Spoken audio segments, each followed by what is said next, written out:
August 2009, a tropical storm that passed near Guam ballooned into Typhoon Morakot. It slammed into Taiwan's mountainous east coast. 789 people were left dead in its wake. It was the rain, not the wind, that proved most deadly. A record 109 inches of rain fell over the three-day period, flooding lakes and rivers, soaking the steep-sided valleys, and bringing on landslides. In one village, the village of Shaolin in central Taiwan, more than 400 people were killed when a mountainside gave way and buried them.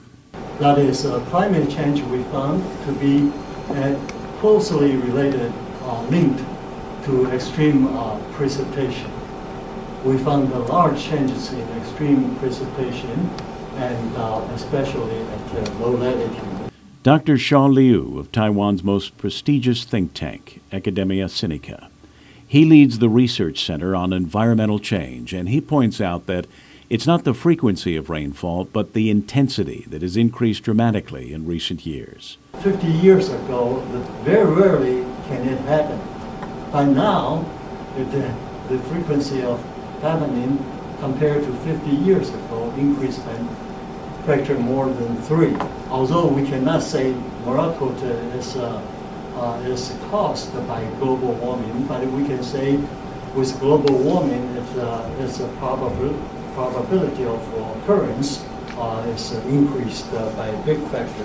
Paradoxically, Dr. Liu points out that while rainfall has become more intense, light to moderate rainfall has become more scarce, and the result is periods of extreme precipitation followed by drought. The increase in heavy precipitation has been reported over every single continent and even over the tropical ocean. Okay? And we all know that heavy precipitation can lead to more and worse flood. That's no-brainer. But the light and moderate precipitation is more important because it's a critical source of soil moisture. The decrease of light and moderate precipitation is going to increase the risk of drought. While some may still question whether climate change is part of the natural cycle of the Earth, Dr. Liu believes the weight of the evidence now indicates that it's CO2 and other greenhouse gases which have brought on these changes. Right now, there are few people still believe there's no climate change. The question is how this climate change may be natural, right? And there are quite a few people still believe that way. But if we keep looking at more and more evidence, I think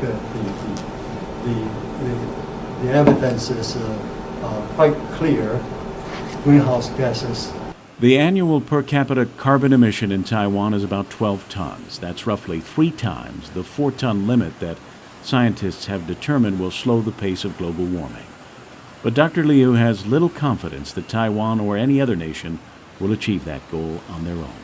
Globally, we should all come down to around a little bit less than 4 tons. So we are 3 times over that. And I think by recycling, by saving, we can at most cut it from 12 to 10, okay? 10 to 4, it has to come from alternative energy, low carbon energy. Ironically, the 1991 eruption of Mount Pinatubo in the Philippines has given scientists a unique idea. The ash cloud from the eruption circled the Earth and lowered global temperatures for several years. Dr. Liu and others believe that in the near future, efforts will get underway to create the same effect artificially in a process known as geoengineering. And that eruption in 1991 results in 1992 and 1993, the global temperature dropped like 0.3 degrees each of those 2 years. You know, all you need is 2 volcanoes. And we can use a large balloon or large aircraft to put those ashes or aerosols into the stratosphere easily. The long-term, low-carbon solution, believes Dr. Liu, is nuclear power. The only possibility, practical, is to go nuclear. But politically, that's bad because the Japan tsunami that just totally broke the confidence here in Taiwan about nuclear energy.